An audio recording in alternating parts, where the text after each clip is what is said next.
EPAWA meteorologist Bobby Marchich here with your outlook for May 14th, 2020. I have a lot to talk about in this video today, so it might go a little bit longer than usual, but we have, starting off with today with a warm front moving into the region. This is going to be the end of our 10-day period or so of cooler than average temperatures. I know yesterday was a spectacular day. It was mostly sunny.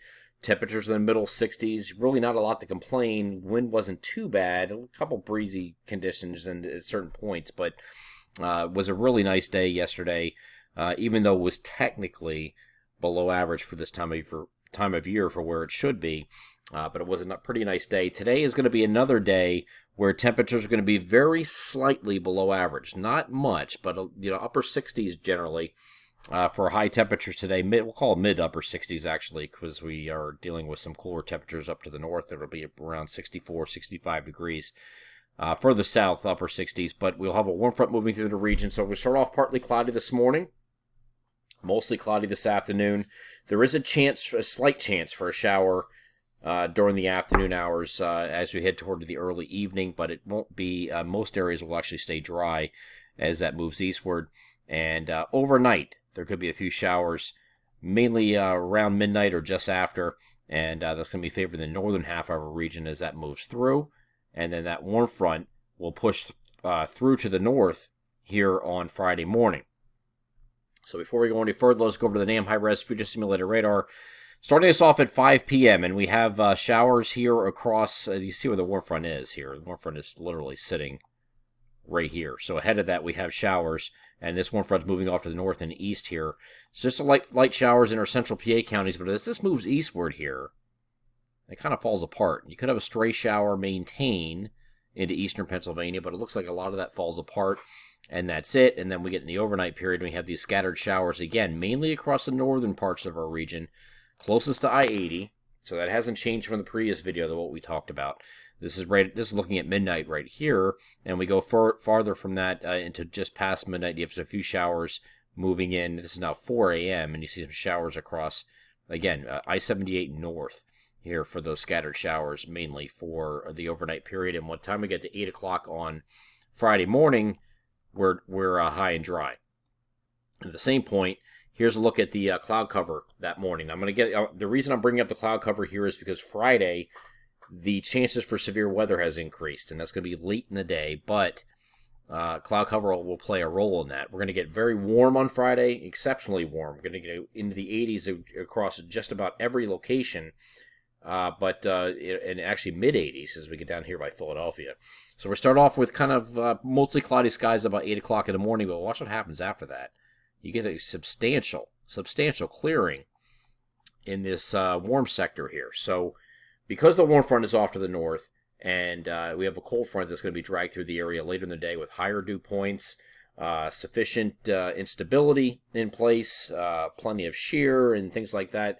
So there is a straight line wind damage threat when these storms come through later in the evening. And I'm just showing the cloud cover here so you can see there's plenty of sun in advance of any storm activity that will come in late in the day. So these areas here should have sufficient heating if the NAM is correct, and we will be getting into the 80s and dew points in the low to mid 60s, so that should be plenty sufficient to get these storms going and give them the extra fuel they need as this front moves off to the south and east. And you have these scattered thunderstorms moving through. It's going to be late in the day and evening, but it is going to produce some damaging winds, it looks like, as the best threat. And here, going back to the NAM here, you see that line of storms getting organized here. Now, this is looking at 6 p.m. It's still up here northwest of Williamsport, northwest of, actually just getting into the State College area at this point. It's going to move off to the south and east. It is going to be in linear mode, which means it's going to be producing straight-line winds. I don't think it's a tornado threat. I think this is mainly a straight-line wind damage threat as the primary severe mode, but there could be frequent lightning involved with this as well because we do have sufficient instability in place. And this is looking at 7 p.m. Here is 8 p.m. It gets over to the eastern part of the state. So you can see these bowling segments here. So this is indicating the straight line wind threat that we would have for severe weather possibilities here later on Friday. This is Friday evening. So here's 8 o'clock, here's 9, here's 10. It's just about done at that point. Okay, so there will be a severe threat. We're going to keep re-examining this over the next 24 to 36 hours and making sure we're on top of this. So I'll give you the latest information again with the next video we do on Friday morning with any updates. This is going to move, front's going to move through and just to our south. So Saturday's going to be a fantastic day. We're not going to be quite as warm on Saturday, but we're going to have temperatures that are going to be well into the 70s, upper 70s for many areas. But it's going to be with a north wind. So it's going to be a refreshing kind of day. Very nice day to be outside. Saturday's the pick of the weekend. And Sunday's not too bad either. Looks like we start off, we'll call it partly cloudy early and then mostly cloudy late.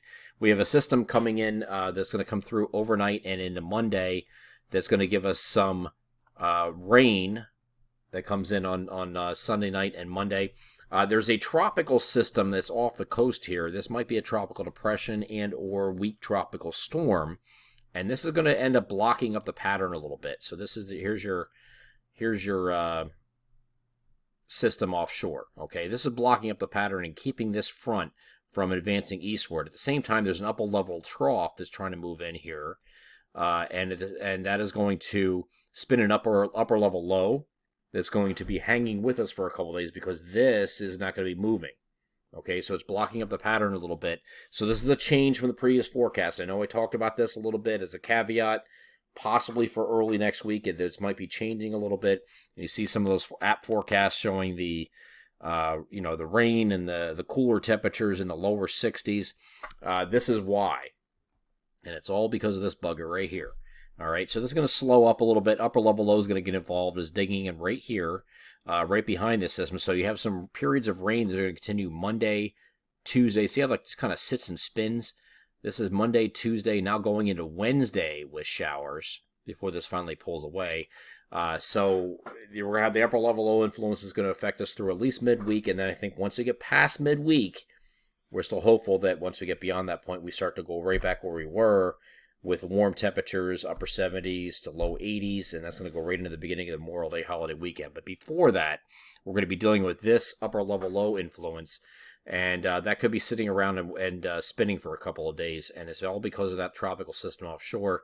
So we're going to watch this closely as we get in early next week. But first and foremost, I want to focus on Friday because we have the severe weather threat late in the day and evening across our region. That's going to be our primary focus initially.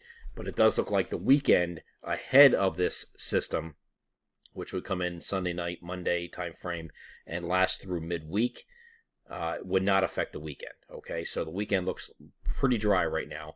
So at least that is a silver lining in this otherwise crazy setup that we have over the next couple weeks, or over the next couple days, I should say.